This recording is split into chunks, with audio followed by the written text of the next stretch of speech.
Here's your video for volume. Look at that messy handwriting for your math stories. I'm gonna do it like this. You don't need to see my face. This is review, so I'm not gonna spend too much time on it. Volume is length times width times height. So for example, if you have a length of 7 inches, a width of 3 inches, a height of 2 inches, this is my bad drawing. I'm not gonna complete it, I cannot draw. But you can see the length there is 7, the width is 3, and the height is 2.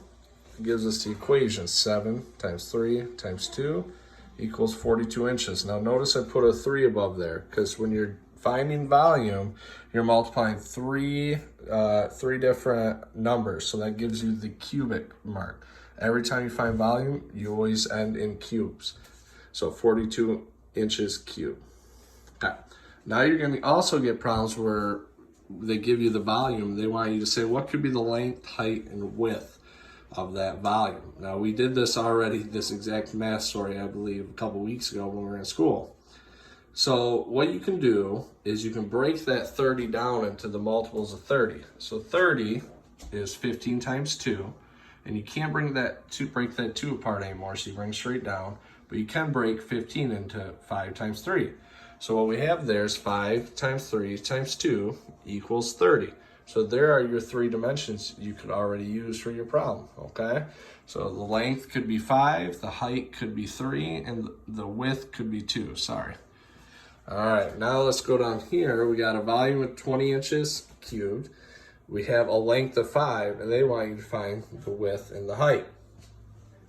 What you can do here is take the volume 20, divided by your one length, right, which is 5, and you get 4.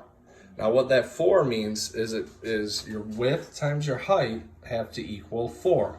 Well, what two numbers multiplied make 4? 2 and 2. So your width would be 2 and your height would be 2. And we can check our work by doing 2 times 2 is 4 times 5 is 20. So that's correct.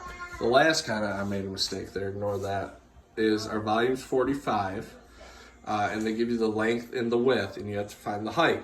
So when you have 2 sides and you only, they give you, and you're missing 1, you multiply the 2 known sides. 3 times 3 is 9.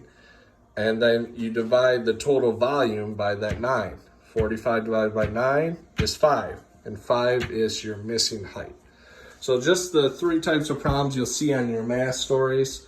Like I said, I just did this real quick. It's review, and I know my handwriting's messy.